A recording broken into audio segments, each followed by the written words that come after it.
Okay, so good morning, everyone. Namo Buddha. And so we're going to continue with this happiness series. Uh, and we've done 2 sessions so far, a preliminary session, and then a second session where we discussed how to cultivate forgiveness. And we're going to continue the discussion further. And today we're going to discuss how to deal with grief and trauma. So before we proceed, it would be nice to do a short meditation to just calm our minds, just still the chatter in our minds. So like we do for all our sessions, let's start with what is called Anapana Smriti, or mindfulness of breath. So we'll do a mindfulness meditation to help us with our concentration, and then we'll proceed with our discussion. And we'll follow our regular kind of structure for the session. We'll have a short break around 11:15, and then we'll continue. So okay, so just ensure that you have a proper posture. Ideal would be if you have the 7-point Vairachana posture where you're sitting cross-legged, the sole of the feet pointing upwards. And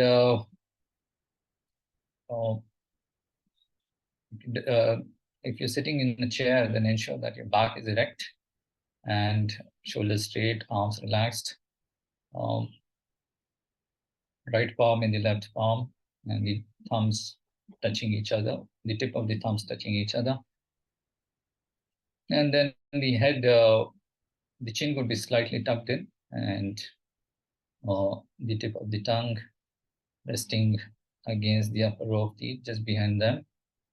And you could either have your eyes closed or you could have them half open. In which case, if your eyes are half open, just point the gaze of your eyes just down the ridge of your nose in the space in front of you. So, yeah, ensure that you have this posture.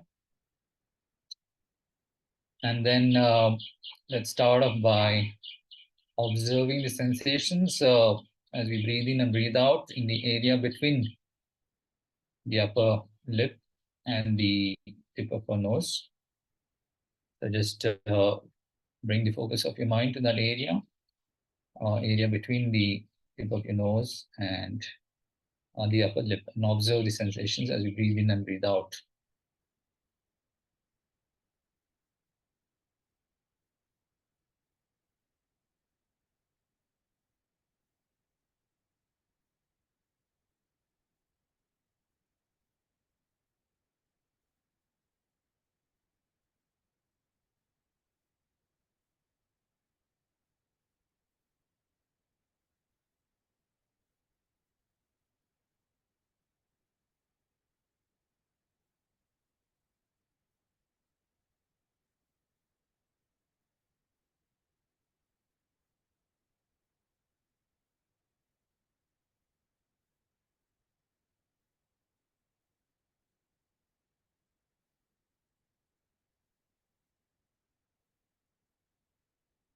Now bring the focus of your mind to your in-breath. Just observe which nostril you're breathing in through, and observe the sensations that you experience there.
Okay, now shift the focus of your mind to your out breath and observe which nostril you're breathing out through. And observe the sensations that you experience in that nostril as you breathe out.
Now, as you breathe in, just count 1, 1, and as you breathe out, count 2, 2, and then alternate, count till 10.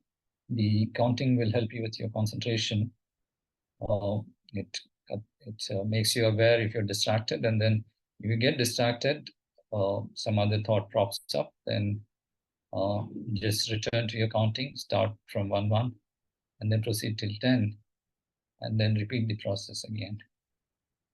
So 1, 1 as you breathe in, 2, 2 as you breathe out, and then count till 10, and then start over.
Okay, now let's do a motivation setting for the session. So just recollect that in this lifetime we've been blessed with the 8 freedoms and the 10 endowments. It makes us very fortunate to be blessed with these kind of conditions, these enabling conditions. But there's no certainty that these enabling conditions would abide. We will be separated from these enabling conditions at the time of death. And there's no certainty that after death we would have a human form again. We'd be reborn as humans. In fact, there's a greater likelihood that we're reborn in one of the lower realms, and then we'll have to suffer, endure the suffering in the lower realms. And we know from our discussion of the lower realms that none of us wants to endure that suffering. So by chance, if we are reborn as humans or gods again in our future rebirth, future lifetime, we also know that even in the human realm, the suffering is immense. There's physical suffering, there's aging, dying, sickness, birth. All these are in the nature of suffering. And there's also a lot of mental suffering, anguish, anxiety, disappointment, frustration that we experience through the course of our lives. Even as gods, there's suffering towards the end of their existence in their respective realms. So, no matter where we are in samsara, there's always suffering. Suffering is just around the corner. And the best way to conduct your spiritual practice is to aim for release from this suffering, aim for release from this cycle of birth and death in samsara. So we should all aim for our liberation. And in this present lifetime, we have been endowed with the proper, favorable, enabling conditions to practice the path towards liberation. But liberation is not a sufficient goal for all of us, since we know that although individually we may be liberated, we will leave behind our dear ones and the rest of the sentient kind in samsara to suffer. And that would not be wise of us. So we should all aim to attain a state where we can not only ensure our own liberation, but also assist other sentient beings in their pursuit of liberation. And we should aspire to develop a capacity which will help us, which will ensure that we can help other sentient beings meaningfully on this path towards liberation. So that capacity is available to us if we attain the state of a completely enlightened Buddha. So we should all aspire for that state of enlightenment. And in our pursuit on the path towards complete enlightenment, we need some guidance, assistance. So we need the assistance of the three jewels, the Buddha, the Dharma, and the Sangha. So let's all begin by taking refuge in the three jewels, the Buddha, the Dharma, and the Sangha. So we do a short refuge. Namo Gurubhya, Namo Buddhaya, Namo Dharmaya, Namo Sanghaya, Namo Gurubhya, Namo Buddhaya, Namo Dharmaya, Namo Sanghaya, Namo Gurubhya, Namo Buddhaya, Namo Dharmaya, Namo Sanghaya. And let's also just recite these verses from the Guru Puja, which remind us about the preciousness of human rebirth and also help us in developing the wish for liberation.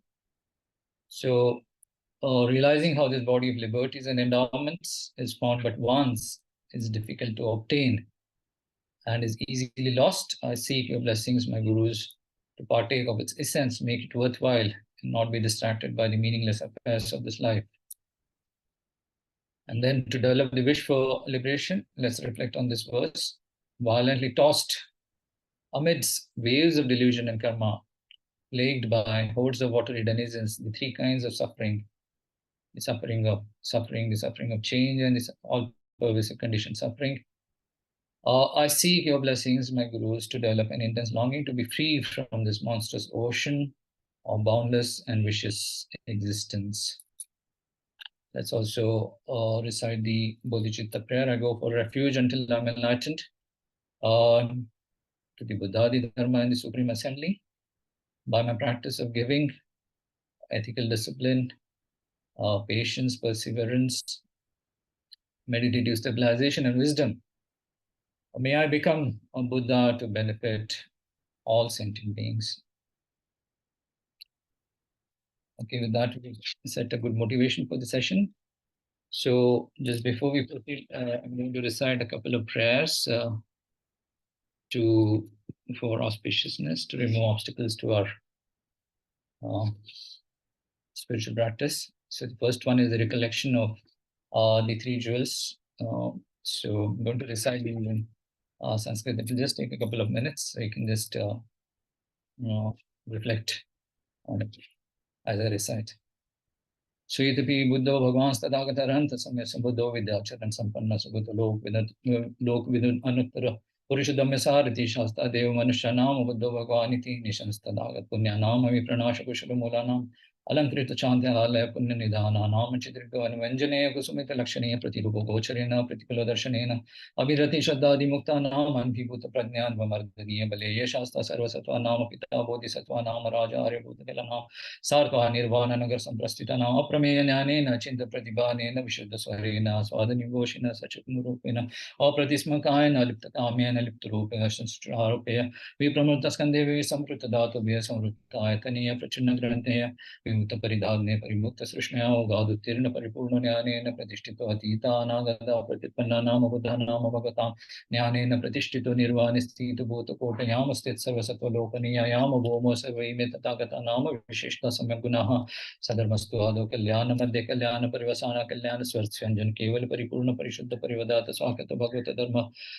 सादृष्ट निर्जोर कालिक अपने औपनायिक ही कश्यप प्रत्यात्म वेदनीय विज्ञेय स्वागत भगवत धर्म विनय सुप्रवृत्ति नैयानिक संबोधिगामी अभिन्न संस्तुप सप्रतिषण छिन्न प्रोतिग सुपतिपन्न भगवत आर्य संगे न्याय प्रतिपन्न रुचिपतिपन्न सामिच प्रतिपन्न अंजलि करणी सामिच करणी पुण्य क्षेत्र महादक्षिण परिशोधक प्रावण्य आहनीय आर्य त्रिरत्नानुसूति सूत्रम समाप्तम. I'll also recite the Heart Sutra. So, evam ashrutamekasmina samaya bhagwan rajviyo viharati isma grudhukuti parvati mata bhishu sangena sadharma mata cha bodhisattva sangena tena kalu samena bhagwan gambhirava sambodham nama samadhim samapannaha tena cha samena aryavlukteshvara bodhisattva mahasattva gambhirayama pradnyaparmitayama charyama charmana evam vyolokiti isma panchaskandhastanta svashunyana vyolokiti atah Ishmana Shariputra Buddhanubhavena Aryavlukteshwaram Bodhisattva Dochada Yakashin Shariputra Yakashin Kulaputra Gambhirayam Prajna Parmitayam Charyam Chartakama Katam Shishitavya Eva Mukta Aryavlukteshwara Bodhisattva Mahasattva Ishamandam Shariputra Meta Dochada Yakashin Shariputra Kulaputra Vakuludita Vasyama Gambhirayam Prajna Parmitayam Charyam Chartakama Tene Vyolokitavyam Panchaskandhastanta Svashunyana Samana Pashyati Isma Rupam Shunyata Shunyataiva Rupam Rupana Pratak Shunyata Shunyadana Pratak Rupam Yad Rupam Sa Shunyata Ya Shunyata Tad Rupam Evam Vedna Sanya Sanskara Vidyanani Shunyata Yam Shariputra Sarva Dharma Shunyata Lakshana Anutpanna Niruddham Lavimlanuna Sampurnaha Tasmatari Shariputra Shunyata Rupam Nivedna Sanyana Sanskara Vidyanam Chakshuna Shotam Ranam Najivana Kaya Namana Rupam Nashabdona Gandona Raso अस्पष्टव्यम न धर्मम न चक्षुर्धातु यावन न मन धातु न धर्म धातु न मन विज्ञान धातु न विद्या न क्षय यावन न जरामरणम न जरामरण क्षय न दुःख समुदय निरोध मार्ग अनज्ञानम न प्राप्ति तस्मात् ऋषारिपुत्र प्राप्तित्वेन बोधिसत्त्व नाम प्रज्ञा पारमिताश्रित्य विहरति चित्तावरणास्तित्वात् तत्रस्तो विपर्यासति क्रांत निष्ठ निर्वाण प्रयद्भविस्थित सर्वबुद्ध प्रज्ञा पारमिताश्रित्य अनुत्तराम सम्य संबोधिम अभिसंबुद्धाः तस्माद् ज्ञातव्य प्रज्ञा पारमिता महामंत्र अनुत्तर मंत्र सम मंत्र सर्वदुख प्रशमन मंत्र सत्यमित्यद्वाद प्रज्ञा पारमिता मुक्त मंत्र तद्दागते गते पारसंगते बोधि स्वाहा एवं शारिपुत्र गंभीरायाम प्रज्ञा पारमितायाम चर्यायाम शिक्षितव्यं बोधिसत्वेन अथ खलु भगवान् तस्मात् समाधेर्विता आर्यावलुप्तेश्वरस्य बोधिसत्त्वस्य साधु कर्मदात साधु साधु कुलपुत्रे मे तत् गंभीरायाम प्रज्ञापारमितायाम चर्याम कर्तव्यं यथा निर्दिष्टमनुमोदते तदागतहद्वीदमोच भगवान् आनन्दमना आयुष्यमान् शारिपुत्र आर्यावलुप्तेश्वरश्च बोधिसत्त्व सा च सर्ववति परिषत् सदैव मानुषसुरगन्धर्वश्च लोक भगवतो भाषितमभिनन्दनीति प्रज्ञापारमिता हृदय सूत्रं समाप्तम्. Okay, so that was the Heart Sutra. So let's proceed with our discussion, and so I'll put down some points on the slides.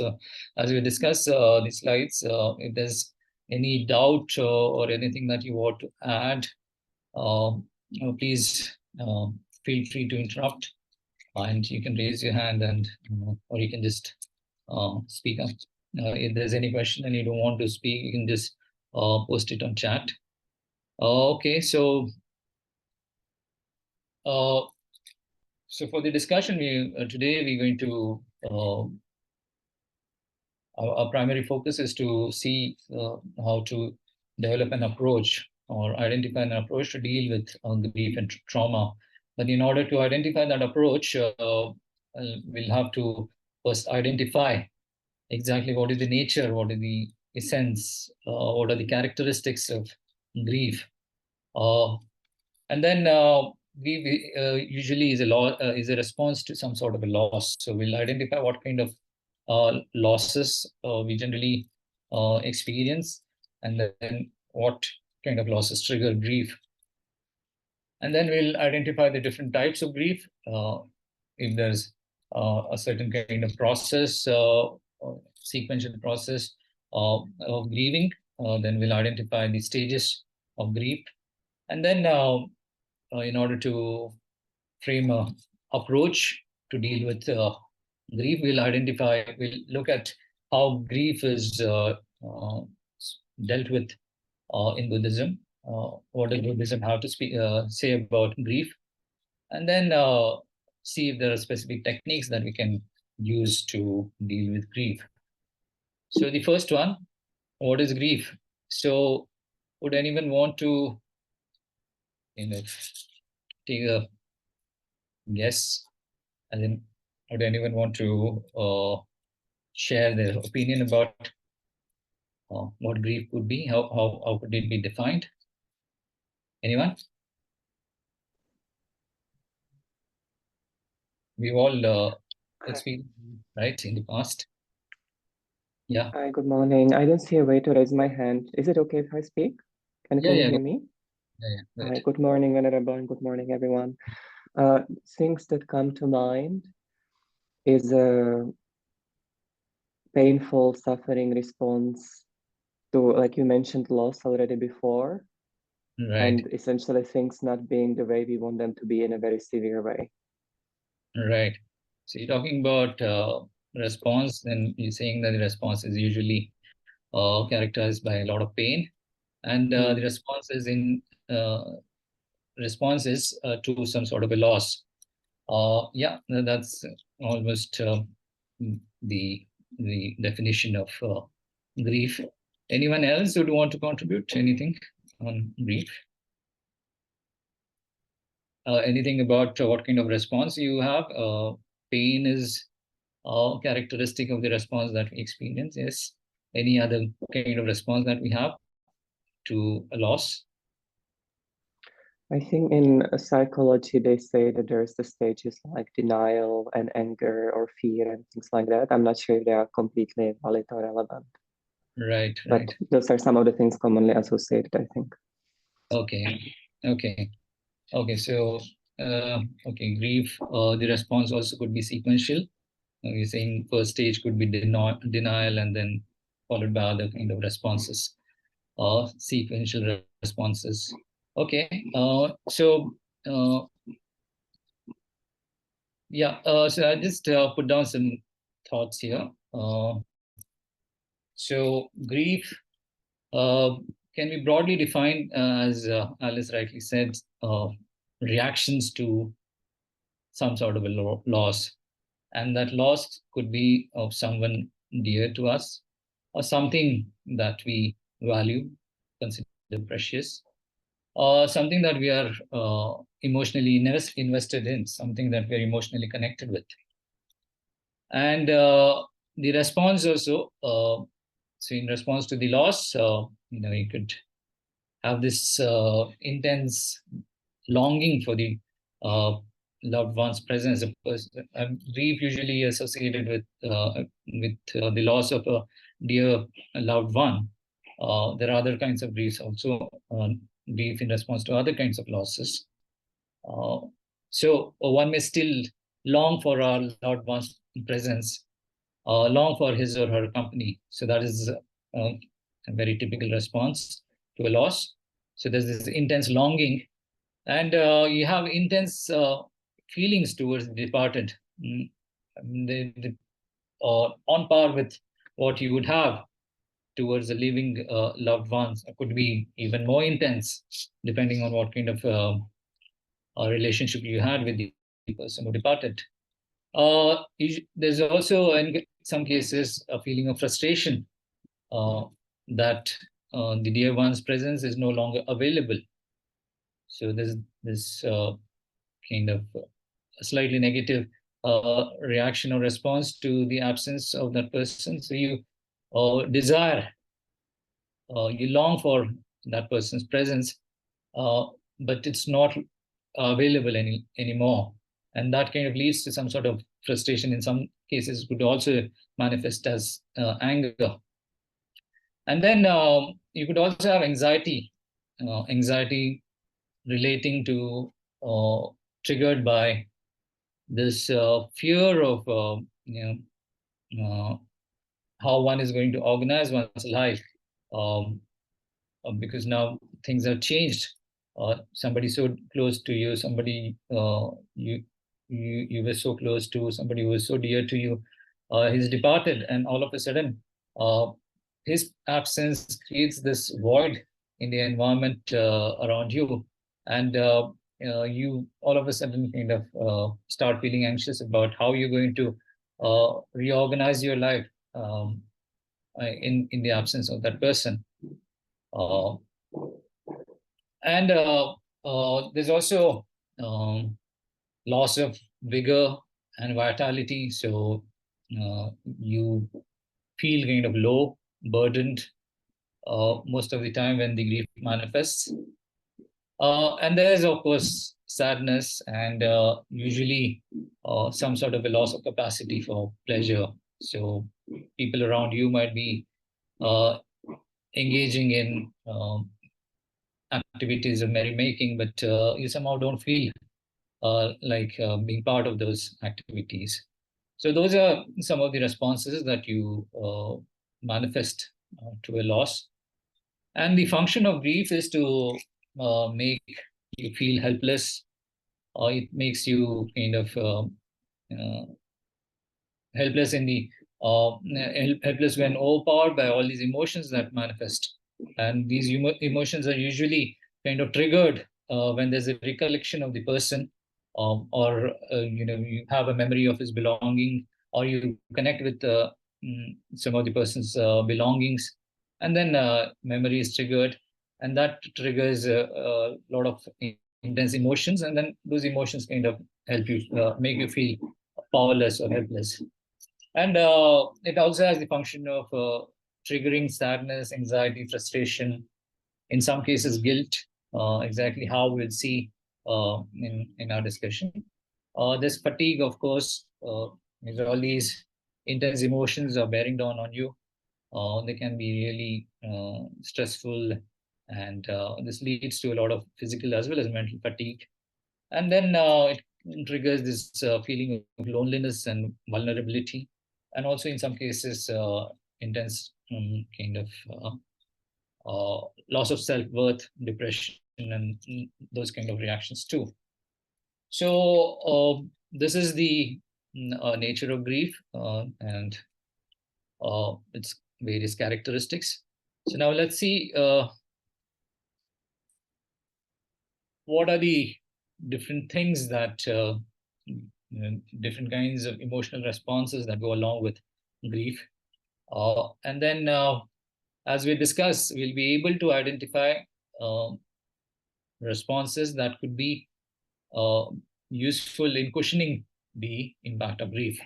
So I have two categories here. So the one on the left speaks about, identifies the grief attendant clusters. So all the emotions and reactions that go along with grief. And then with your help, I would like to fill out the second column. So as we progress through the discussion, we should be able to identify uh, those things, practices, techniques, or responses that could act as a cushion to the grief that manifests in response to a loss. So we'll fill out the right column later as we progress through our discussion.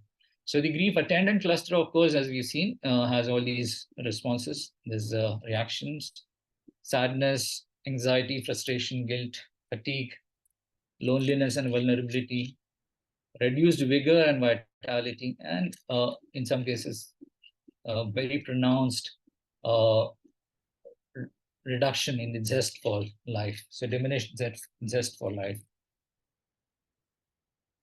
So we said grief is a reaction or response to loss. So what are the different kinds of losses that we can think of when we speak of grief? Can you identify some losses? Yeah, anyone?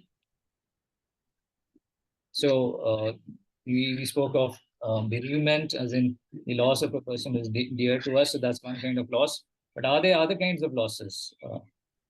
Yeah, Alice, go ahead. You don't have to Okay, raise your hand. there are just four of us, so Yes, yeah. I just didn't want to interrupt your speaking, Venerable. So I see in my work two different types of grief that are not the ones that typically come to mind. One of them is people sort of grieving the state of the planet and the ecological crisis and essentially what it means for the future of humanity and other life on Earth. Like a lot of people are experiencing a grief process around that. Like if they are deeply immersed in the work and the science and the forecasts and so on. And another one which is related to it is actually like a grief around the loss of one's own identity. So the first one would be loss of I guess certain conditions for flourishing or some good life on the planet. And the other one is the identity in, like, for example, if people have certain associations around what they do in their job and that they are a good person and that their good job is doing the right things for the world or so, and then they realize it's not the case, especially about the job part, then their whole self-image shatters and they are grieving that actually. Right. Yeah. So, grieving the potential loss of our what do you say? Mass Environment. loss of human life, you could say, maybe. Mass loss of human life, yeah. Okay, mass loss of human life. Okay. So that's grieving in anticipation of. It's actually in progress. I mean, you can see it, but it's not kind of reached a stage where the process has exhausted. And but anyway, yeah, you're right. I mean, that's also a loss that we could grieve. Uh, then you spoke about loss of identity. Yeah, that's also true. That could be one kind of loss. Yes. Any other losses that we can think of? So there are loss of dear ones. The dear ones could include your partner. It could include a parent. Could be your child. A very traumatic kind of experience that leads to intense grief. We'll also speak about it extensively in our discussion. And then we can also grieve the loss of a friend, right? All of us right now are grieving the loss of a very dear friend we had. So our guru, our spiritual friend, our Kalyan Mitra, Lama Zopa Rinpoche, passed on uh, last year. So we are grieving the loss. So similarly, I mean, there could be other dear close friends that you could uh, be grieving the loss of. And then you could also grieve uh, loss of property, loss of home. For example, can we say that the Tibetan people, they've been grieving this loss of home. They've lost their home. So in that sense, also, you can think about this loss in that sense, and of course, you could think about uh, think about this kind of loss in a more kind of usual way where we have invested so much of our time and resources to ensure that we have a proper home to stay in, a proper shelter, and then for some reason you lose it either through a natural calamity or through some other reason, and then that triggers all kinds of emotion because you're so heavily emotionally invested in creating the shelter for yourself, the security for yourself. So loss of home and property also could be trigger to start grieving.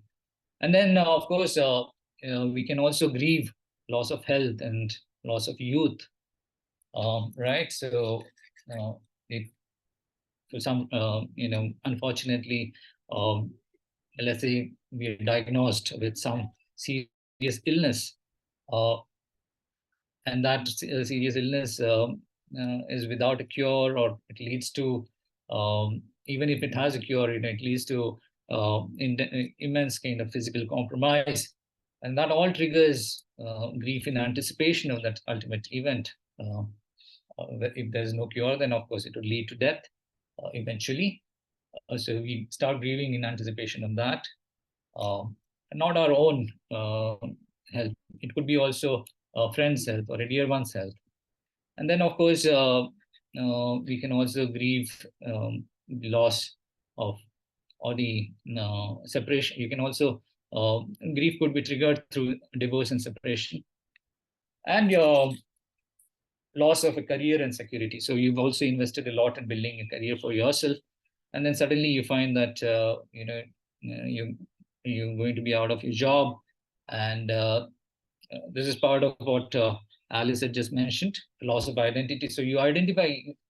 We have this immense, uh, you know, immensely strong tendency to identify ourselves with the profession that we are part of, or the job that we are doing.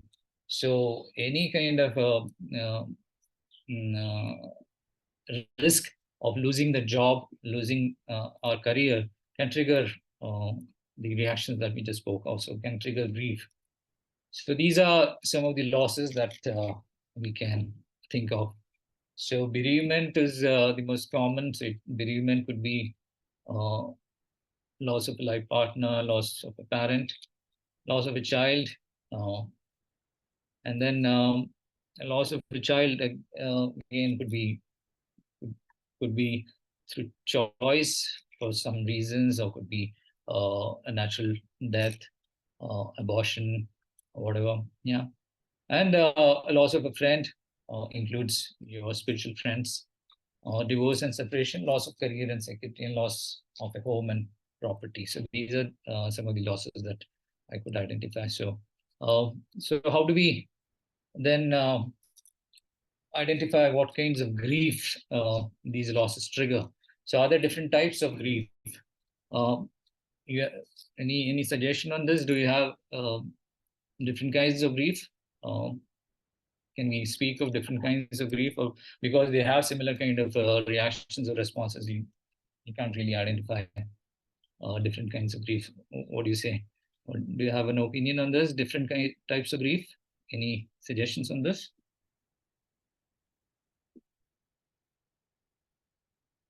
Anyone? Shanti?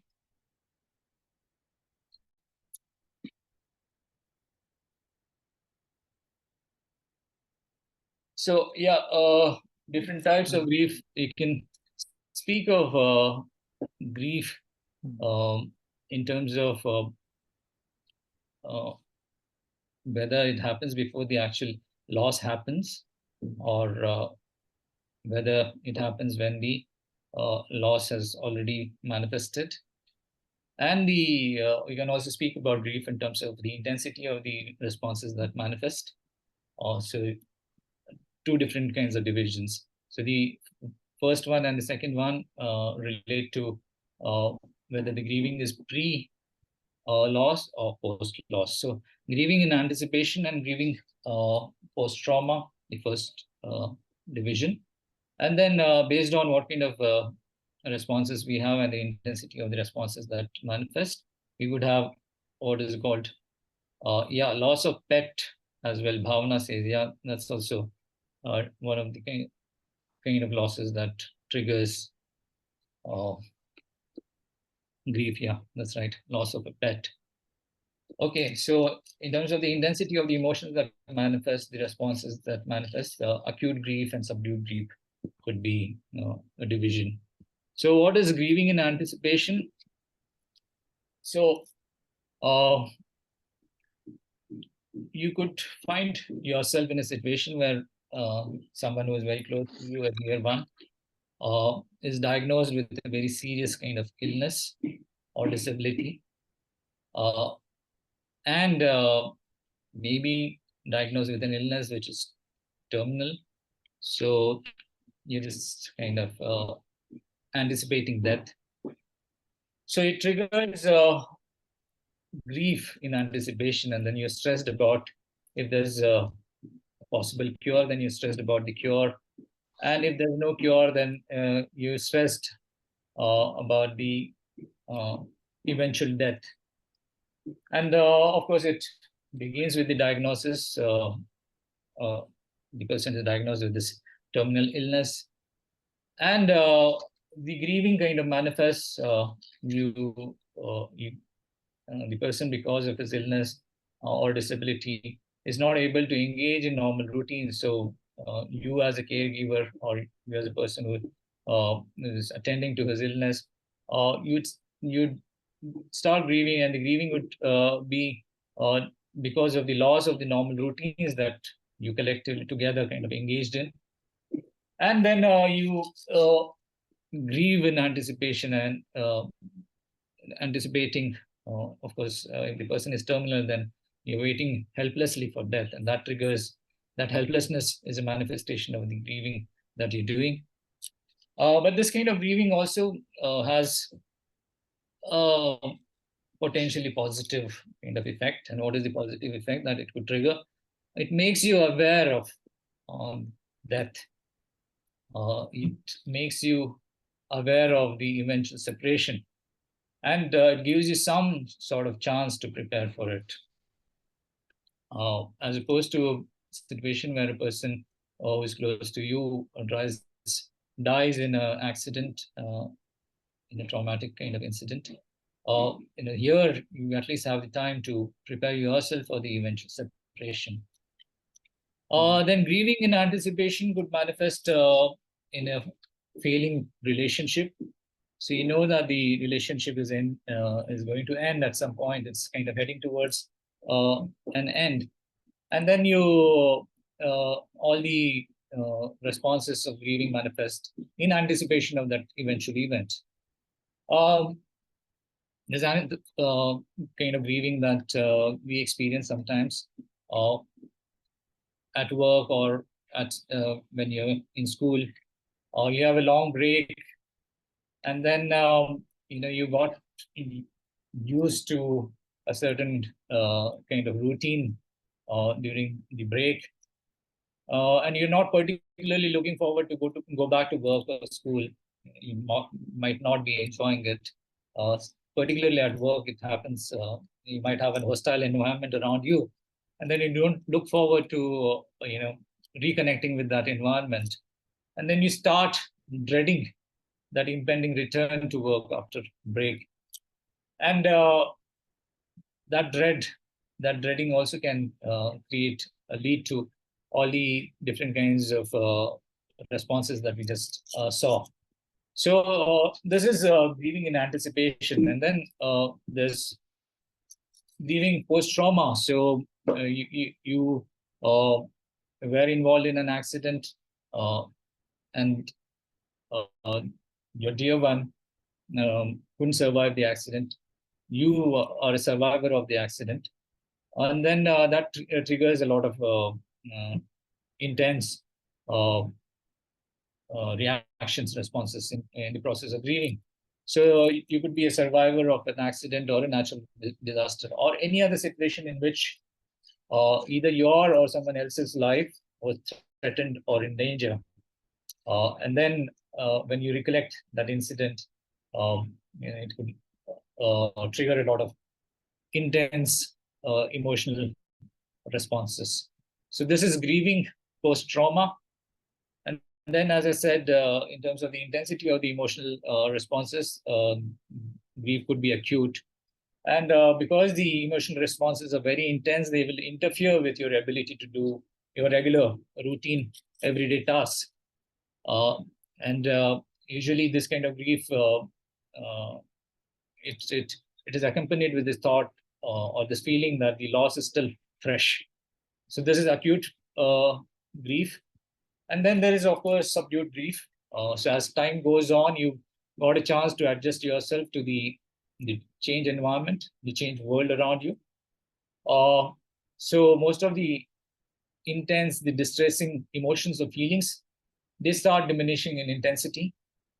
But at the same time, they could still be lingering under the surface and simmering under the surface. And if they meet with the right kind of condition, some sort of a memory of the dear one, or some belonging that the dear one possessed, this intense grief could be triggered again by some event. So subdued grief is usually kind of marked by not intense sadness, but some sort of blues. So subdued grief is essentially a phase where most of the intense, distressing feelings or emotions have diminished in their intensity. So these are some of the types of grief that you could identify. Are there any stages of grief that we can think of? Now, usually it's a very personal, individual kind of journey. Grieving is a very individual kind of journey, and uh, the process unfolds quite unpredictably for that person, and it would be different for different people. So grieving is not usually time bound, and then it uh, could be for a long time, could be for a short time in some individuals. Um, and because it is so dependent on the individual's context and environment, it's difficult to kind of identify any kind of stages or phases uh, of grieving. So probably not very easy to identify any stages of grieving. So let's then talk about how we can develop an approach, a framework to deal with grief. First of all, what do you think? Is grieving wholly, thoroughly kind of negative thing? Uh, or is there a positive aspect to it also? Is it something that is thoroughly an object of abandonment? Uh, or is it something that you kind of, you know, could have in a certain degree and live with it? What do you think? Is grief something that needs to be eliminated? Uh, is it some sort of an illness, or what do you think? What's your opinion on that? It's an interesting question because I think that in the conventional worldview or wisdom, it is considered like a healthy response, actually, right? Or to a degree, that you can be lingering in it in an unhealthy way, but it's considered a healthy response. But when you first ask the question, or when you introduce grief in Buddhism, like the first thought that comes to mind is attachment, and sort of also the eight worldly dharmas and so on. And while I can see that in case of maybe a loved one, there could be some positive elements, like or as in like the grief is there also because of the feelings of love and maybe compassion and other good virtuous emotions, then a lot of it may be also attachment. Yeah. So okay. So I was first gonna say I think it's mainly attachment. It's probably a bad thing, but now that I talk myself through it, it's probably there might be elements. Not sure if in grief itself. Yeah, it could be in grief itself, where it's essentially the trigger may be actually virtuous emotions. Right. Yes. Yeah, you're right. I mean, grief could be a continuation of the love for your dear one, although he or she is not physically around. It could be a continuation of the love that you had for that person. So in that sense, it's not really such a negative thing. Of course, it it the responses that it leads to sometimes there are certain responses that are negative, and one needs to guard against those kind of responses manifesting. If there's anger or guilt, or this loss of self-worth, and those kind of things, of course, need to be regulated, managed, or those can be we can think about an approach which will help us deal with those, in the sense of help us eliminate those. But maybe we can think about grief as having both positive and negative aspects, and think about an approach which will help us retain the positive aspect and deal with the negative elements of the grieving process. So grief in Buddhism, so Nevin, maybe you want to take a break. Maybe we'll break for 5 minutes, 5-10 minutes, and then we'll reassemble and continue this discussion. So now, essentially, from here on, we're just thinking we'll be exploring if there's an approach that's been specified in the Buddhist scriptures, Buddhist texts, Buddhist practices, an approach to deal with grief. So we'll look at that after the break. Maybe after 5 minutes, let's reassemble. Yeah, Shanti, is that okay? Hello? Shanti? Sorry, I was on mute.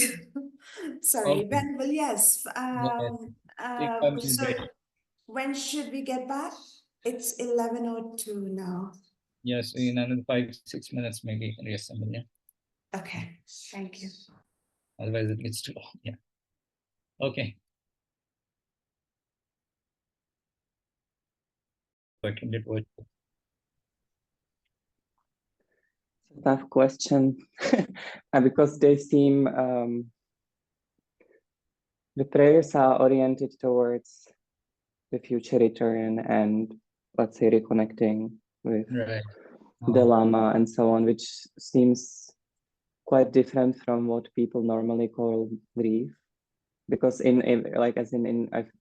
I would say that in grief, people normally assume that that situation is kind of final and unchangeable and so on, and there's no sense of reconnecting with the person again, although maybe some people may have some religious beliefs of reconnecting somewhere in heaven or so. So I'm actually not sure if I would say that the prayers are part of grief or are not, and I'm curious to hear what you think. Right. Yeah. So yeah, right. So, but when you say that grief is essentially just response to a loss, so all these responses that it spoke of. I mean, this is also part of the response, right? Um, Mm. so in that sense, you know, grief, very broadly defined, is response to a certain loss. So we had this loss, and then we are responding to it by making extensive prayers and dedications. Of course, it is with the wish to be reconnected with his reincarnation. But even for regular people, people do engage in all kinds of funeral rituals, and then later on also they have rituals, especially in the Indian tradition. In the Hindu tradition, there are all kinds of rituals that people do. Um, so Mm. uh, if we just looked at the definition of response to a loss, maybe it could be considered part of the grieving process. Anyway, so maybe there could be different ways of looking at it.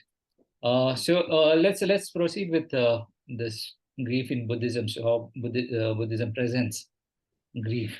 We'll look at this through some stories that are mentioned in the sutra. So most of you might have heard about this story about a lady called Kissa Gautami.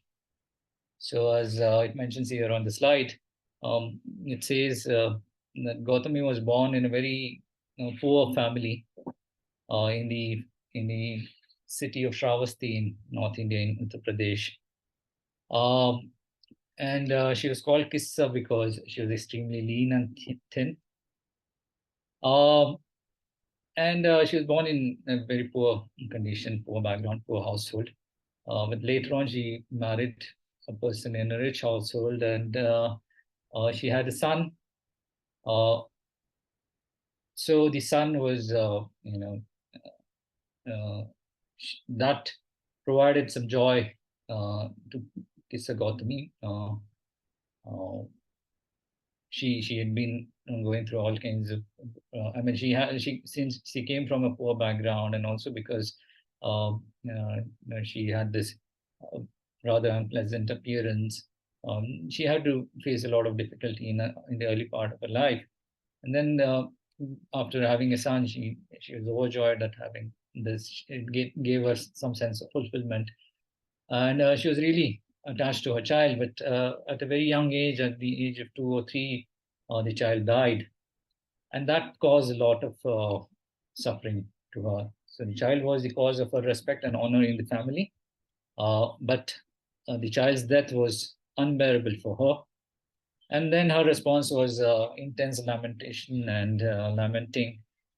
Uh, and then when people were ready to cremate the child's body, take the child to the cremation ground, uh, she lost her composure, so she requested people to call a good doctor who could then give her some medicine that would bring the child back to life.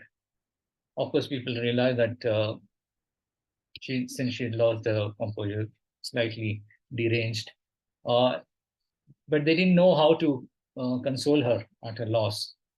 But then some person then suggested to her that the Shakyamuni Buddha, the Buddha is in town in Shravasti, and he's very compassionate, and he's also considered to be a good physician, so he might be able to help you. So she approached the Buddha and narrated a plight to him, and the Buddha saw her plight and asked her to, told her that he will help her, and he asked her to go to the city of Shravasti and get a handful of mustard seeds. But the mustard seeds need to come from a family that has seen no death. So she was overjoyed at this prospect of getting this mustard seeds, and then the prospect of seeing her child come back to life. So she goes to the city, and then she requests for mustard seeds from one family.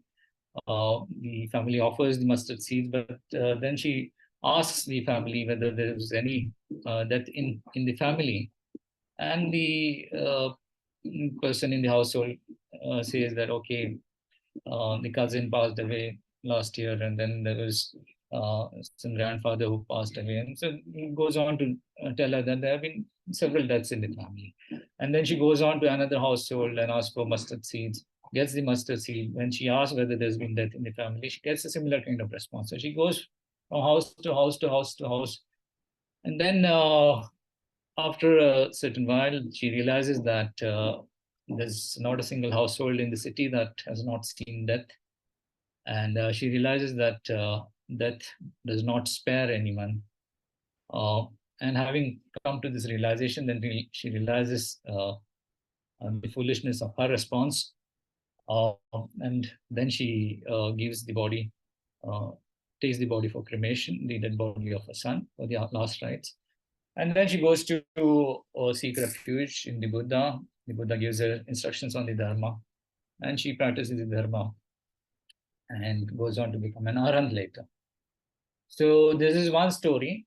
So I want you to think about the lesson that one can draw. What was the essence of the advice that the Buddha gave to this person, Kissa Gautami, that would have helped her deal with the immense grief that she was in.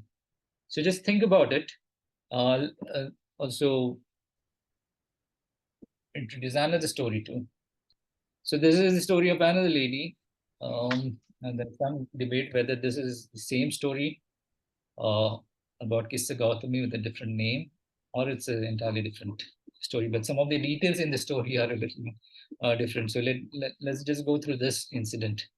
So Patachara, she was pregnant with a second child. She already had a young child, and she was returning to her parents' home along with her husband for the delivery of a second child. On the way, there was a great storm, and so the entire family paused to take shelter. So she requested her husband to organize a shelter, and the husband went around to collect some grass and sticks to build a shelter. But then, as he was cutting the grass, a snake bit him, and he died of the poison from the snake bite. Patachara kept waiting, wondering where her husband was. And in that unsheltered state, she gave birth to her second child. But she had to spend the entire night sheltering her newborn and the young elder son against the rain and wind with just her body, nothing else to protect them, but shelter them from the rain and the wind. So the next morning, she finds the dead body of her husband, and she's extremely distraught. So she decides to return to her husband's home, to her parents' home. While returning on the way back, she sees the river, which is swollen from the rain overnight, and it's blocking her way. She has to cross the swollen river now with two children with her. It's very difficult to cross the river. So what she does is she leaves the elder son on the bank of the river and then carries the newborn with her and goes to the other side of the bank navigates the raging current, carries the baby to the other side, and places the baby on the far bank. And then she is about to, she turns back to fetch the firstborn.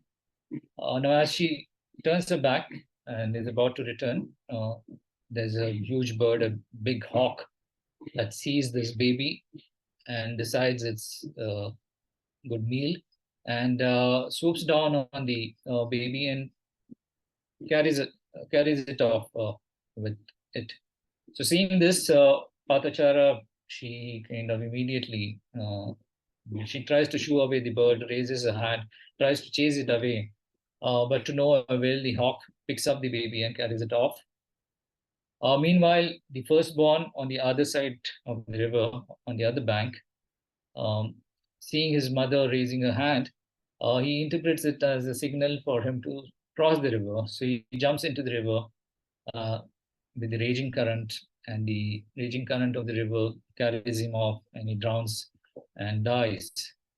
Uh, so Padachara has now lost her husband and the two sons. Overwhelmed with grief, she returns to her parents' home, only to learn that the home has been burned down from a lightning strike in the previous night's storm.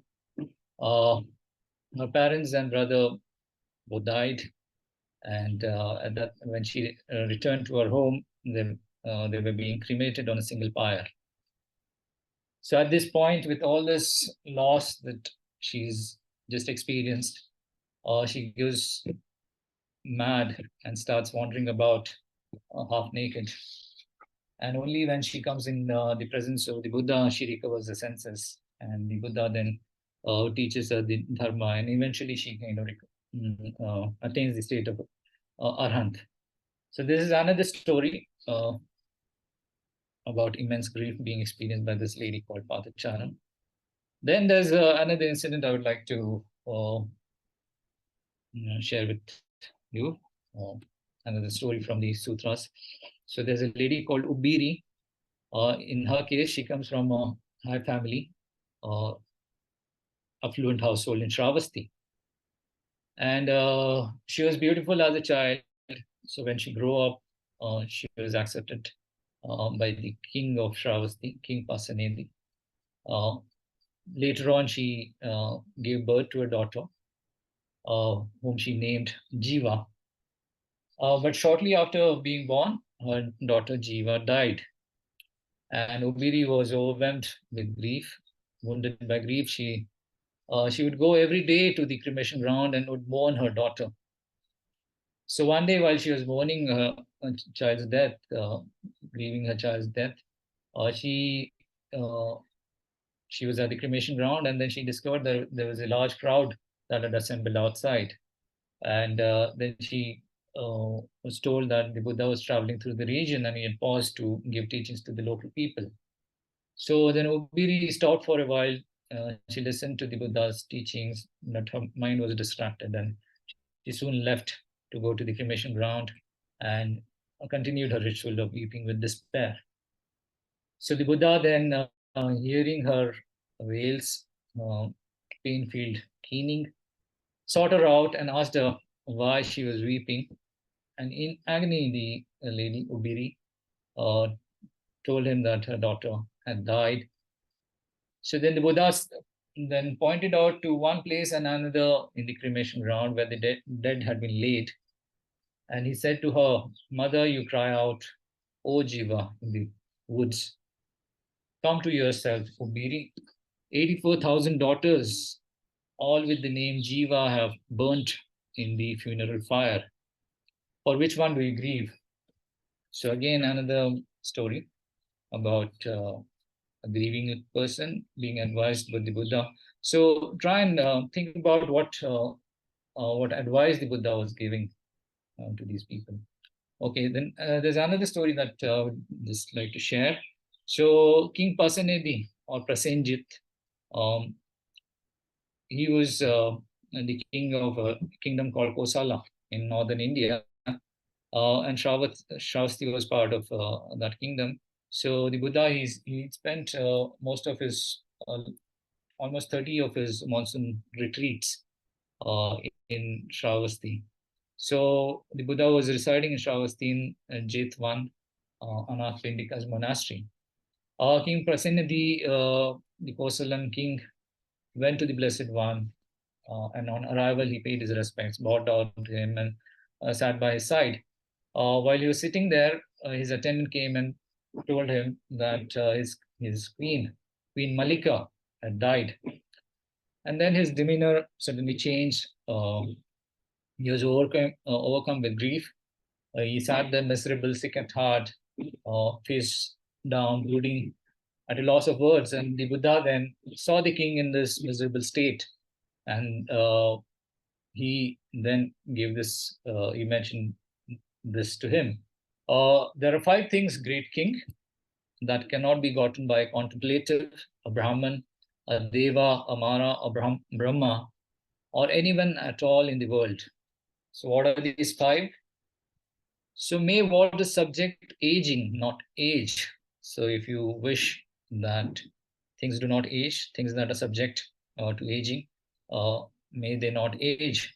This is something that cannot be gotten by contemplative, a Brahman, a Deva, a Mara, a Brahma, or anyone at all in the world. So that's the first thing that cannot be got. The second thing is, may what is subject to illness not grow ill. May what is subject to death not die. May what is subject to ending not end. May what is subject to destruction not be destroyed. So these are all things that cannot be got, the Buddha is saying. So things that are characterized by the property of aging, the possibility of illness, the eventuality of death, the eventuality of separation, the eventuality of destruction. You cannot reverse these. You cannot wish for not aging, no illness, no death, no end, no destruction. So whether you're contemplative or a Brahma, you can't get any of that. So these are the 5 things that the Buddha said you cannot get. So he speaks of a person who is not trained, and then how he responds to being united with these things, like illness. A thing that is subject to illness grows ill, and something that is subject to death dies, something that is subject to an end ends, and something that is subject to destruction is destroyed. So with the destruction of what is subject to destruction, the person is not able to reflect. What is he not able to reflect? He can't reflect that it doesn't happen only to me, that what is subject to destruction will be destroyed. To the extent that there are beings, past and future, passing away and re-arising, it happens to all of them. So that which is subject to destruction will be destroyed. So he's not able to reflect on this. And because of his lack of ability to reflect on this, he then engages, or rather, he begins sorrowing. He begins grieving, lamenting, beating his breast, becoming distraught. And because of these, although he knows that if he reacts in this manner, food would not agree with him. He would have these kind of physical difficulties. His body would become unattractive. My affairs would go unattended. There's some important work that I would not be able to attend to. And my enemies would be gratified. My friends would be unhappy. He's aware of all these consequences, but because he's not able to reflect on the fact that things that are bound to be destroyed, or things that have the property of aging, they cannot be reversed. And it is not something that only he experiences. It is something that everybody has to experience, whether it's from the past or whether from the future. Everybody has to experience this. And then on the other hand, a well-instructed disciple is able to make this reflection. And so with the destruction of what is subject to destruction, he does not sorrow, he does not grieve or lament, does not beat his breast or become distraught. So this is called a well-instructed disciple of the noble ones, who has pulled out the poisoned arrow of sorrow, pierced with which the uninstructed run-of-the-mill person torments himself. So there's the poisoned arrow of sorrow.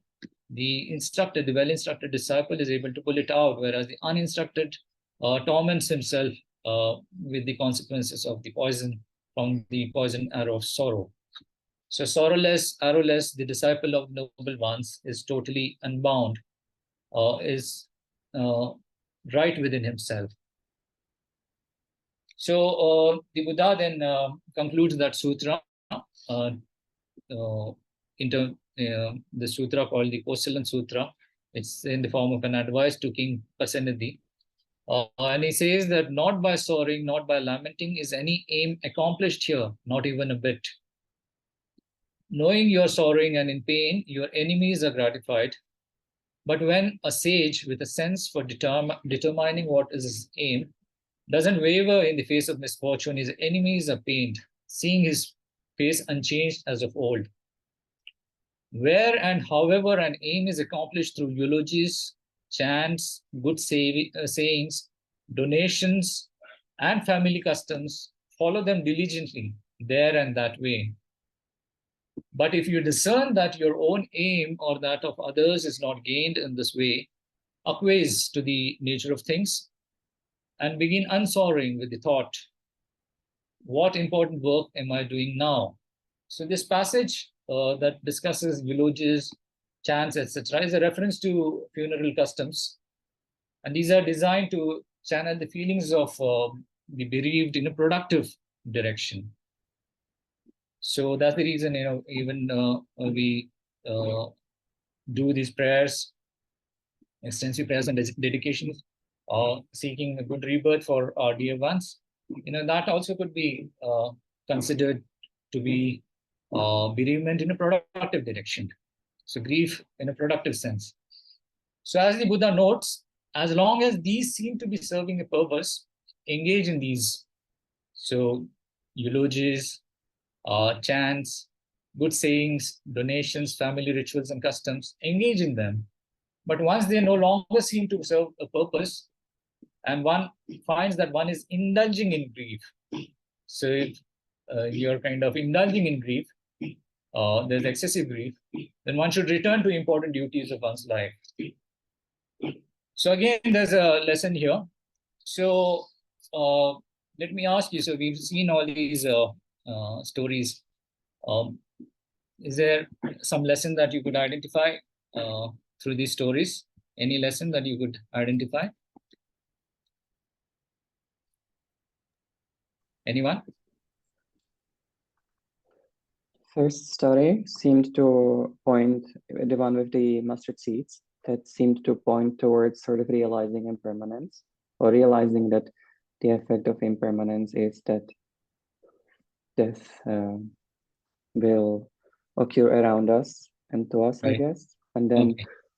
The one that spoke about the Jiva daughter, yes. That one seemed to a little bit like point to the limits of our both compassion and wisdom in terms of like not realizing that all sentient beings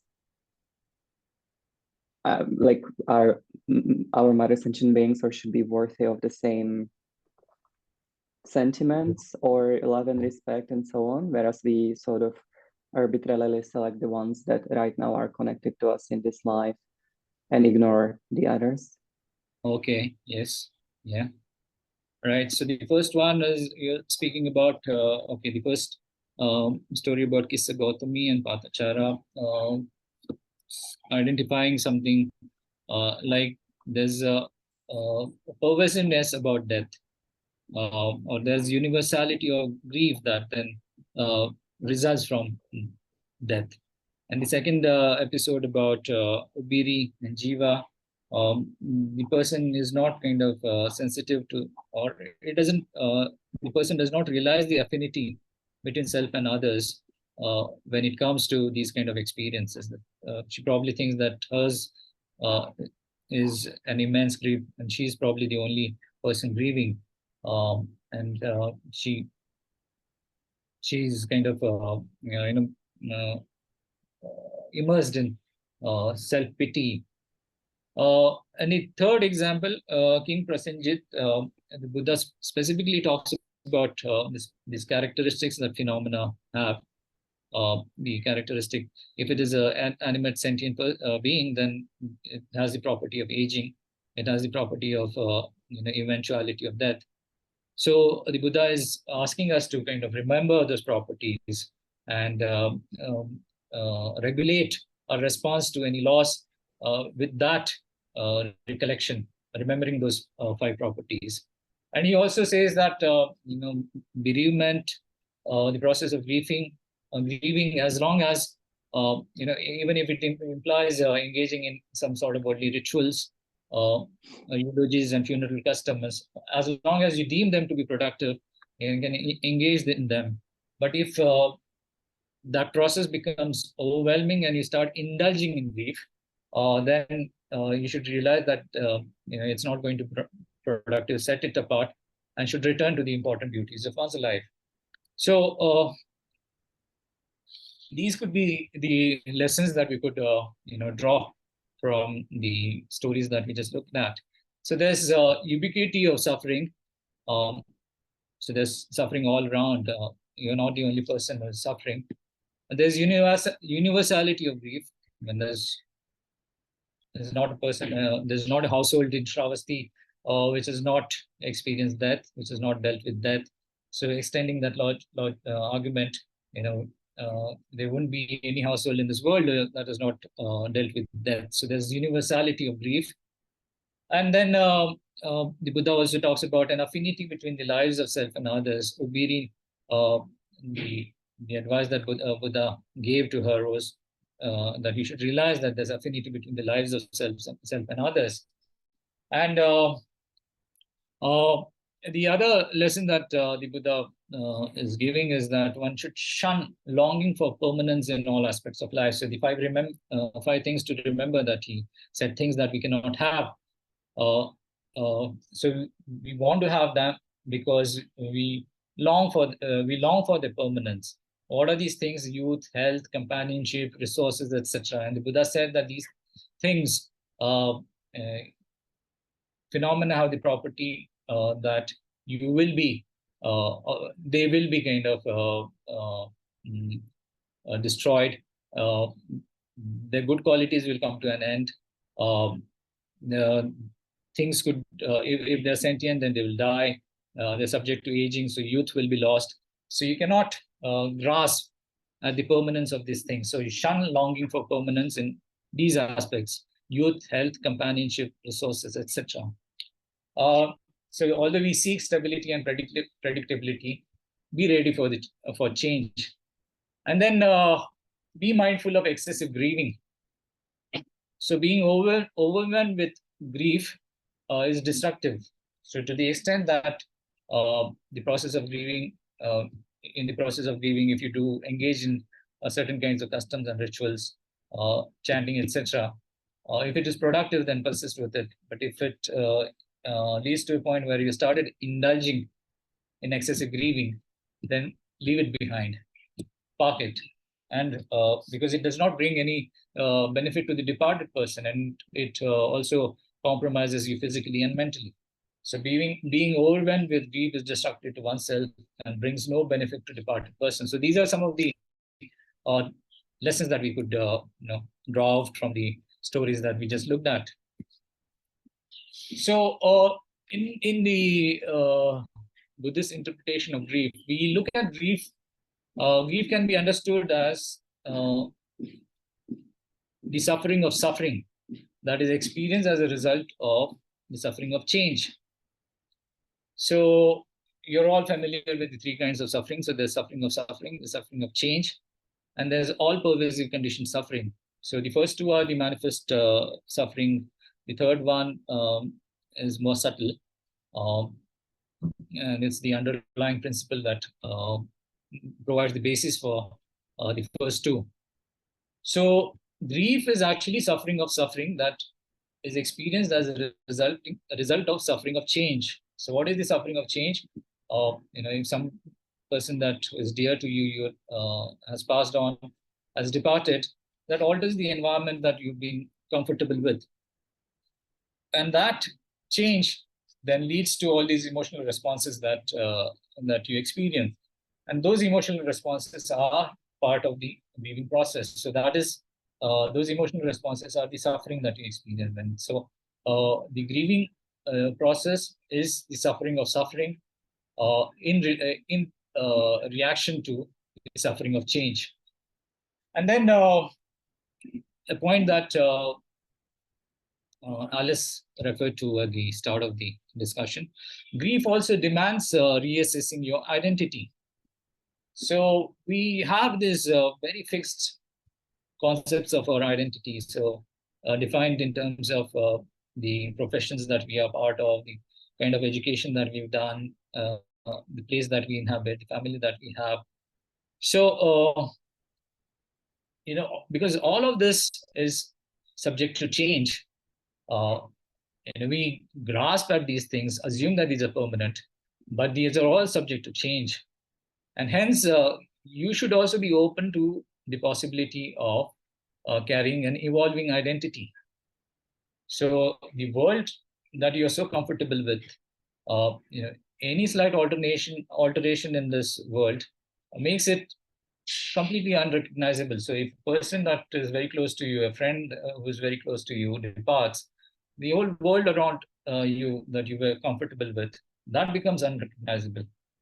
And hence, any identity that you define for yourself in relation to this world, that changes. And it is bound to change because the factors that define your environment, your world, those are subject to change. So you need to be aware of that, and hence you have to be open to the possibility of evolving identity and not grasp at an identity. So you need to reassess grasping at an identity. So these are some of the things that the texts speak of when they present grief. So what are the techniques that we could use to deal with grief? So the first thing that we could do is think about the properties of death, decay, sickness, aging. Think about how these properties are intrinsic to us, how these properties are intrinsic to the people who are dear to us, how these properties are intrinsic to the environment that we abide in. And based on an understanding of this, this characteristic, that death, decay, sickness, and aging, these are intrinsic to us and our environment, we can enhance our endurance, our tolerance of pain by having this organic acceptance of whatever pain manifests, whatever hardships or adversity manifests. So based on this understanding, on this realization that things are characterized by the property of decay, our dear ones are characterized by the property of sickness, aging. Our dear ones are characterized by the property of eventual death. And you can accept these as an inherent, intrinsic property of these things, and that acceptance will help you to have some sort of an enhanced tolerance, endurance towards pain that may manifest if any of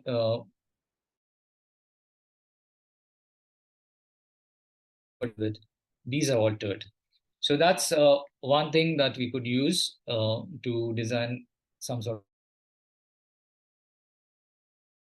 That we could do is develop an understanding of the impermanent nature of things, impermanent nature of phenomena, animate as well as inanimate, and also things unsatisfactory because they arise in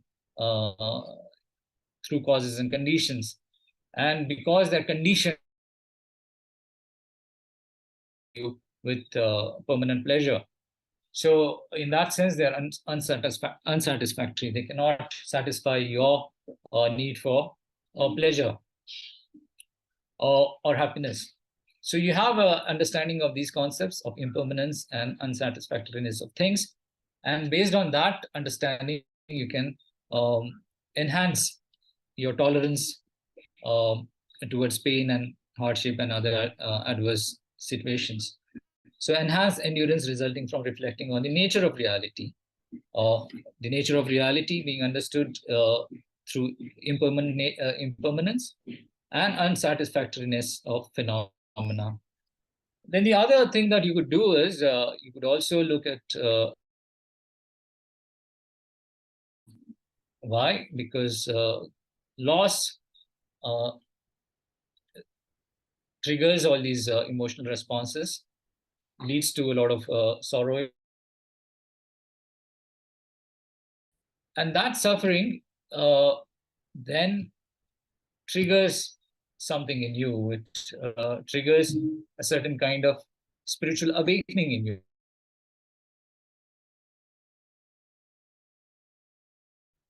Experience the spiritual awakening if there was no suffering in your life. If you are, then it's almost impossible to kind of develop this awakening, spiritual awakening. So in that sense, it is helping us. So we should look at grief as a spiritual teacher. It awakens our spiritual consciousness like none else. So these are the three different dimensions along which you could evolve response mechanism for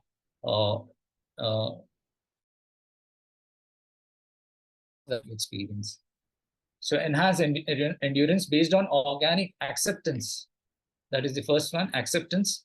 Second one is enhanced endurance resulting from reflection on nature of reality. So acceptance, and then second one is recognition of the nature of reality. And the third one is identifying grief as a spiritual aid, spiritual teacher. So,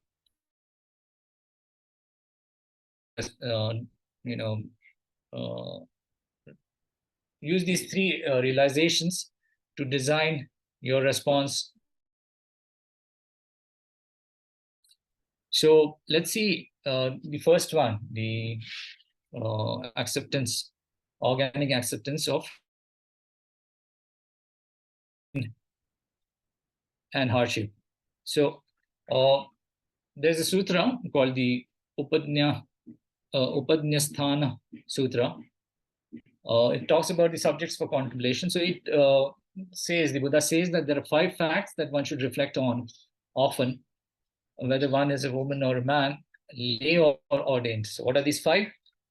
You should reflect that I am subject to aging. I have not gone beyond aging. So this is the first fact that one should reflect on often, whether one is a woman or a man, lay or ordained. The second fact that one needs to reflect on is I am subject to illness. I have not gone beyond illness. Third fact is I am subject to death. I have not gone beyond death. The third fact is I will grow different or separate from all that is dear and appealing to me. And the fifth fact that you need to be aware of, I am the owner of my actions, heir to my actions, born of my actions, related through my actions, have my actions as my arbitrator.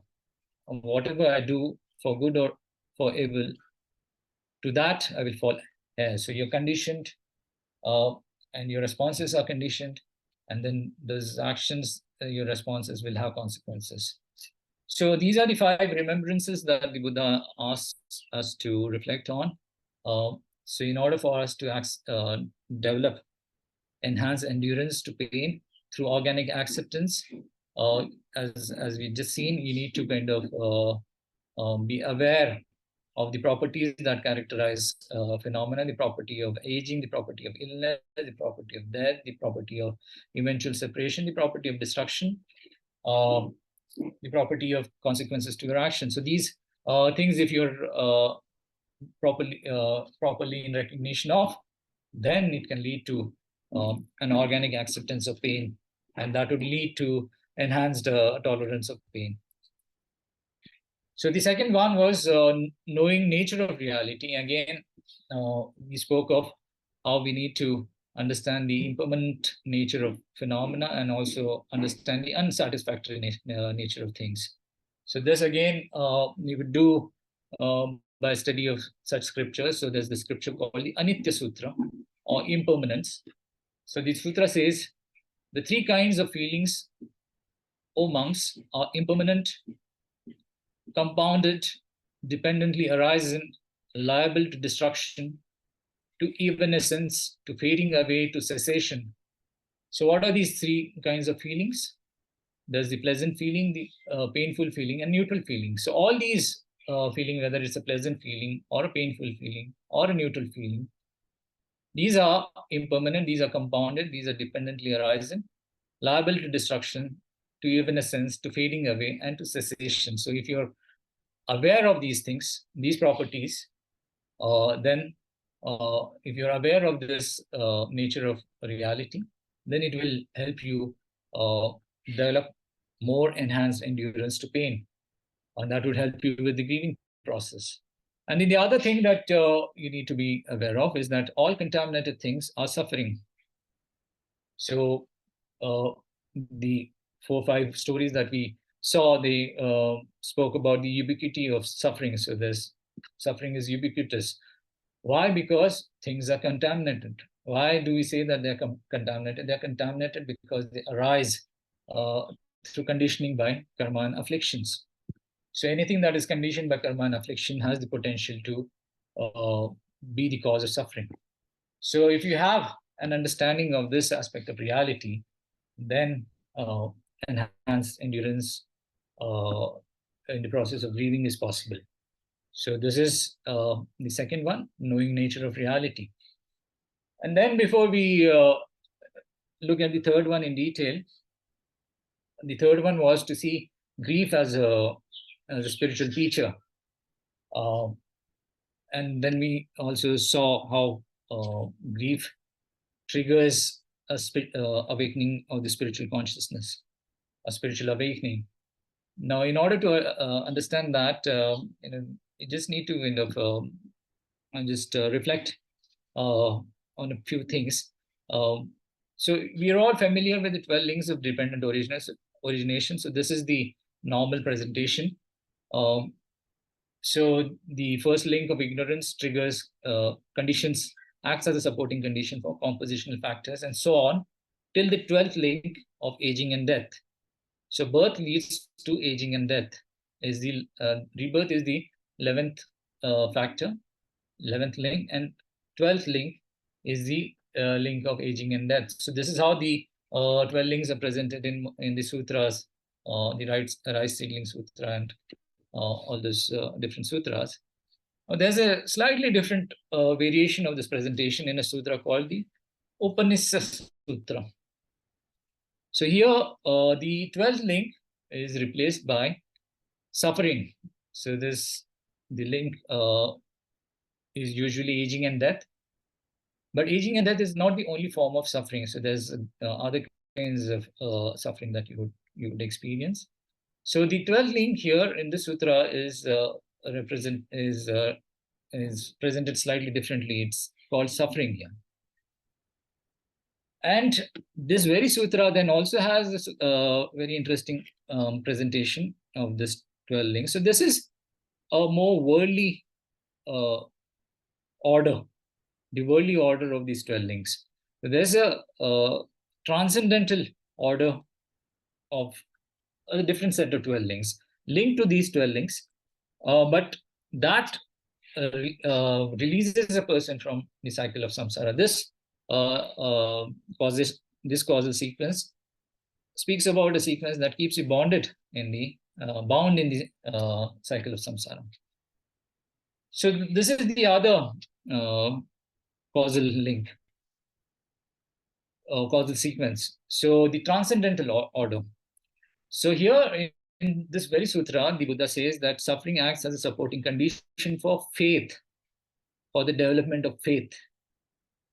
And faith then becomes a supporting condition for joy, which then becomes a supporting condition for rapture.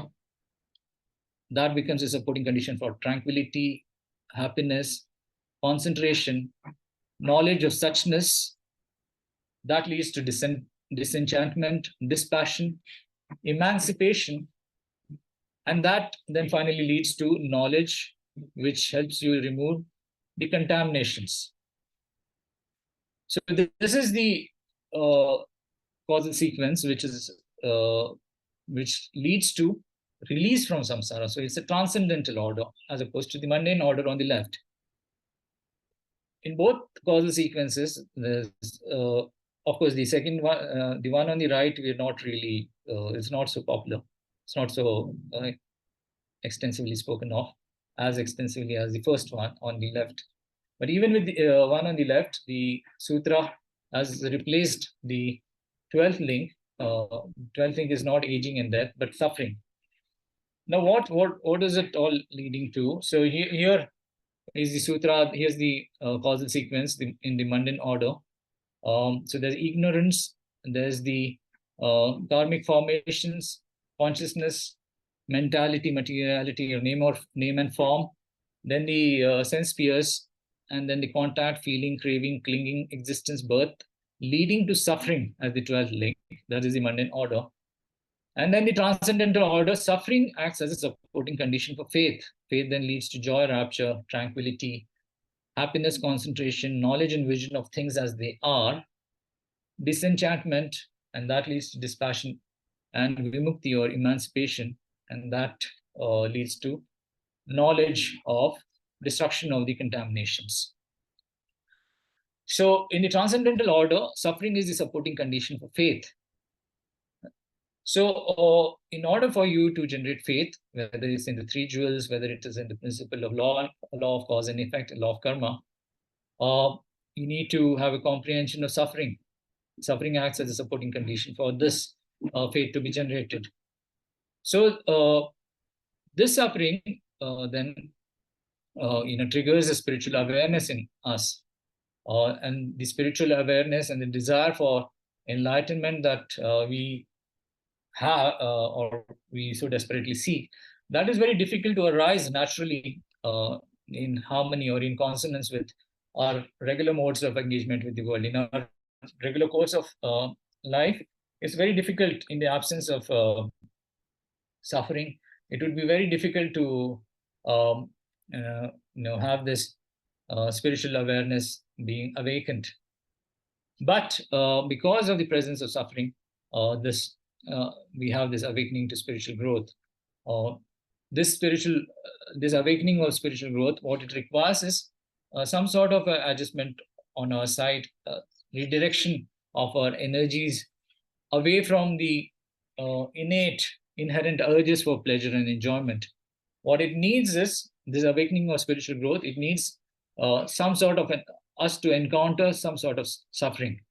So this encounter with suffering is what triggers this direction triggers this redirection towards awakening or spiritual growth. So that's why we should look at suffering as a spiritual friend, a spiritual teacher, grief as a spiritual friend, spiritual teacher. So those are the kind of things that could help us in designing an approach, a mechanism to deal with grief. The other thing that could help us with dealing with grief is the practice of mindfulness. And all of you are aware of the 4 foundations of mindfulness. There's mindfulness of body. We practiced a little bit at the start of the session. Mindfulness of breath is what we practiced. So we observe the breath and remain mindful of our in-breath, out-breath, and we extend that kind of meditation. You observe your breath and you know when the breath is long, when the breath is short. So that is the first foundation of mindfulness. The second one is mindfulness of feelings. So whether you're experiencing a pleasant feeling or a painful feeling or a neutral feeling, you remain mindful of that.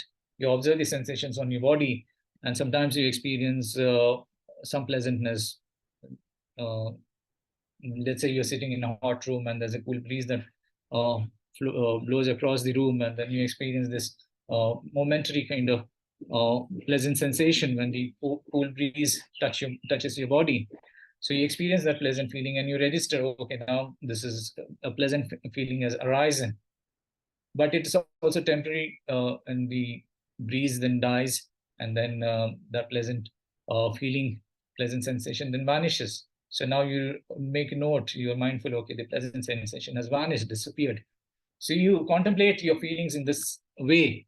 Remain mindful of your pleasant feelings and painful feelings. Remain mindful of your neutral feelings. So this is the second foundation of the mindfulness of feeling.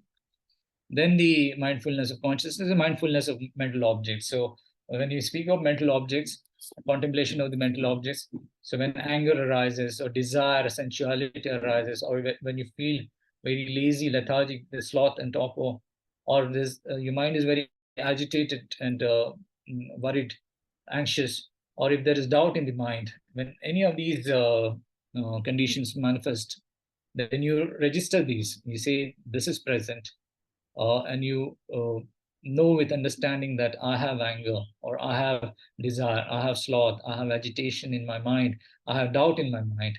And when these are not present, you register that, okay, anger is not present or sensuality is not present.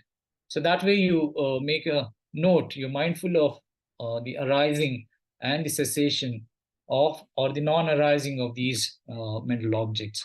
And that's how you cultivate the mindfulness of mental objects. So these are the different kinds of mindfulnesses that one could cultivate. And practice of mindfulness using these four foundations can help us in the process of grieving. So when you grieve, and let's say you are in the phase of this acute grief, and all these acute emotional responses manifest. So if you practice mindfulness, start with mindfulness of breath, and then you proceed to observing your feelings. And when that practice becomes a little more solid, then you can proceed to practicing mindfulness of mental objects. So when you practice the contemplation of mental objects, you know, okay, sadness is arising, or frustration is arising, or whatever, and then you stay with that object. You do not make any kind of judgment. Let it pass. Yeah. And then you make a note, and as you cultivate this practice of mindfulness, you become more aware about the entity of these emotions, these kind of responses. uh, and then because of enhanced awareness of these things, automatically you would be able to kind of you'll find that the negative impact of some of these things have on your mental being, on your physical being, that gets diluted a little bit. Of course, by itself, it's not sufficient. Mindfulness meditation has also to be, augmented, complemented, supplemented with your practice of wisdom and that. So this is another thing that we could use to deal with grief. So let's now just summarize the discussion that we had so far, and just remember the first slide that we'd looked at. So there we had identified the grief attendant cluster with all the attendant emotional responses when we are grieving. So the sadness, anxiety, guilt, fatigue, etc., etc. And then we spoke about what could be part of the grief cushion cluster. So through our discussion, what we've seen is that if we recognize the impermanent nature of phenomena, if we recognize the ubiquitous nature of suffering, if you accept the universality of grief, and if we cultivate enhanced endurance through these cognitions, through these recognitions, and if we practice mindfulness, all these things could help us cushion our grief a little better. So the grief cushion cluster could have cognizance of impermanence, cognizance of ubiquity of suffering, acceptance of the universality of grief, enhance endurance through enhance acceptance, enhance endurance through knowing the nature of reality, and enhance endurance also by realizing that grief could be a spiritual teacher. And then through the practice of mindfulness of breath, mindfulness of consciousness, mindfulness of mental objects, and mindfulness of feelings, this could help you develop a better kind of response to loss, ensuring that the grief does not become overbearing, does not become overwhelming. Whatever positive aspects of grief there might might be, you can focus on that. The negative ones can be dealt with. So that's the discussion on grief. That's all I have. So we'll pause here. We'll just stop here. So if there are any questions, maybe we can take them, or else we can just end with a short dedication. So if you have any doubts or any questions, and if you want to ask them, you can either ask them now or later maybe. If you can just post them on chat, and then you can take those questions in the later sessions, in a subsequent session.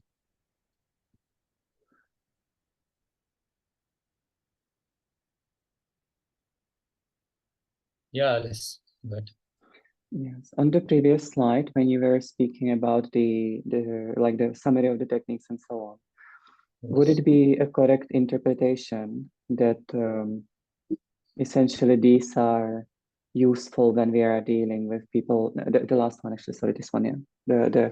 These are useful when we have the Buddhist worldview, and that if we don't, then it might be more difficult to use them to help others. Like the reason why I'm saying it is that in the previous session we had last week, we were speaking about resentment, right? And I really felt like, oh yeah, this is really amazing that it's in a way for us to build common language with people around us who may not be Buddhists, right? But they have the kind of everyday language of resentment and so on in relationships and so on. And here I thought maybe it might be similar, but when I think about it, like if you look at, for example, impermanence, outside of the context of the precious human rebirth and the ability to actually do something about your conditions and your future lives and so on, then impermanence is actually quite, like if it was outside of that context, then it's actually quite depressing, right?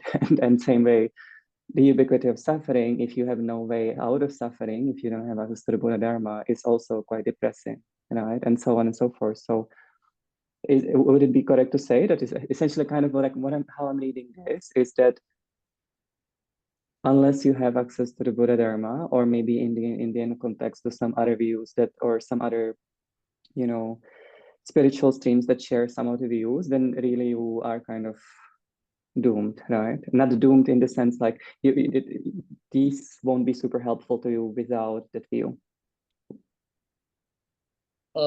Yeah, certain aspects of the approach that we've discussed here, some of those aspects could, be deemed to be secular.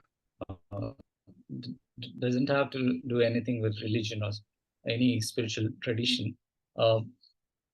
So, for example, the practice of just being observant of the emotions that you are experiencing,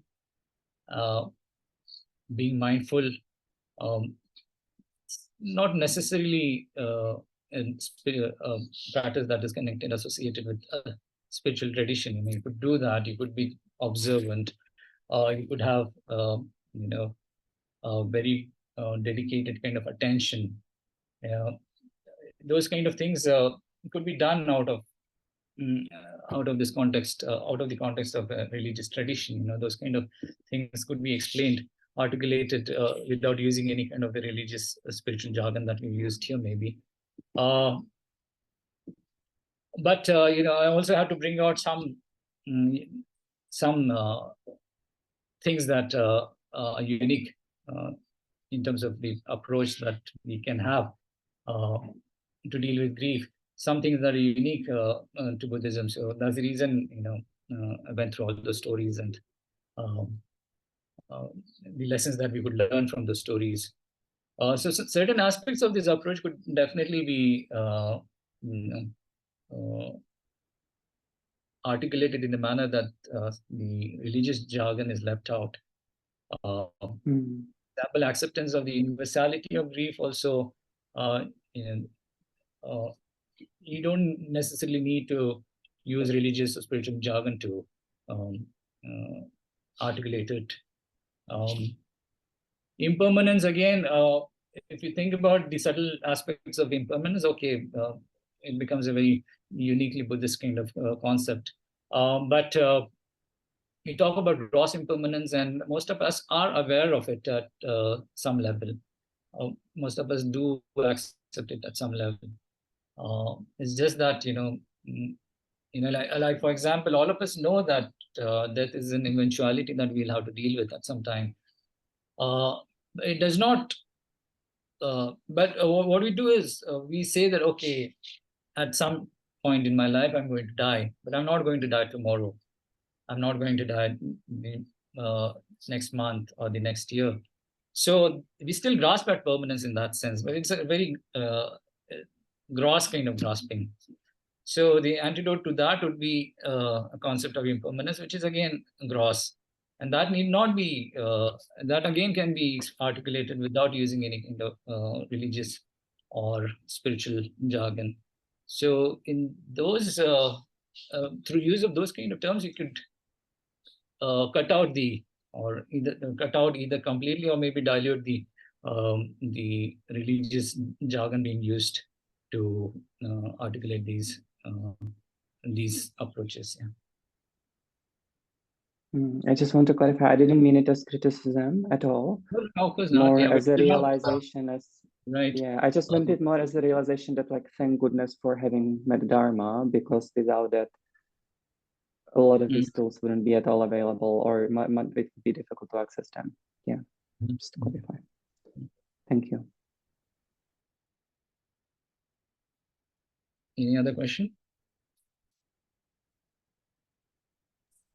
Venerable, there's a question in the chat. Okay. Shunya.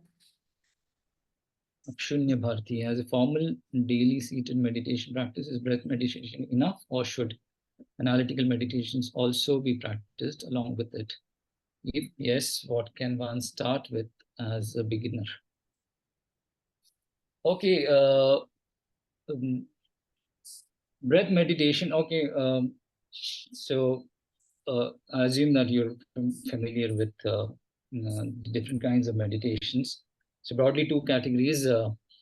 There's meditation that helps you with enhanced concentration, and then there's meditation which leads to insights. So in Buddhism, we speak about shamatha, that enhances your concentration, and then vipassana, which leads to insights. Now, without cultivating insights, or without engaging in meditations that would lead to insights, vipassana, it would be difficult for us to address the problem of suffering at its source. The Buddha said that ignorance is the root cause of all our suffering. And in order to remove ignorance is some sort of a misknowing of phenomena. So in order to correct that, we need to know it properly. And that knowing properly is the insight part. And that comes through vipassana, or the analytical meditation. So breath meditation, to the extent that it only enhances your concentration ability, is not a sufficient meditation. You need to complement it with analytical meditations. And there are analytical meditations that we do during the course of our discussion. Usually we start with breath meditation to help with stilling our minds, just helping with concentration. But then we meditate or reflect, contemplate on death and impermanence. We cultivate mindfulness of the 8 freedoms and the 10 endowments that now present existence is characterized by. So we do those kind of meditations also. And then we also do meditations on bodhicitta. So these are analytical meditations, but for a beginner, I think breath meditation to help you with concentration, definitely necessary. And then analytical meditation would be cultivation mindfulness of death and impermanence, because that gives you the impetus to then invest more of your energy and time in practicing the spiritual path. So you need to kind of invest some time in cultivating mindfulness of death and impermanence. So that would be a good starting point for. So also a supplementary meditation would be the optimum human rebirth. I spoke about the 8 freedoms and the 10 endowments. So those things, if you could incorporate that meditation also in your meditation routine, then it will definitely enhance your meditations. Okay, any other question?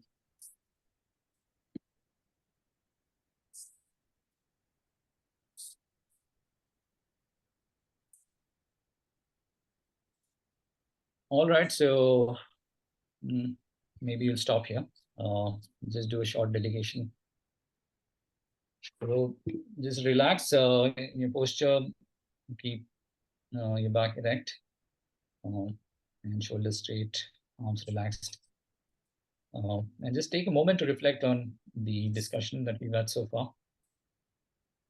So we started off by examining the nature of grief, the entity of grief. Then we saw that grief can be defined as a response to loss. So we also examined what kind of response there could be. We then went on to identify the different kinds of losses that could lead to grief. And then we saw what are the different kinds of grief. And if we could identify stages of grieving. And then when we saw how the Buddhist scriptures present grief. So we looked at different sutras and went through specific episodes of grieving that some of the Buddha's disciples had, and the advice that the Buddha gave them. And then from the advice that the Buddha gave, we then drew some lessons from those sutras. And then based on those lessons, we try to design an approach, a framework to deal with grief. So just reflect on all these things. Just take a moment, just a minute to reflect on it. Just recollect it.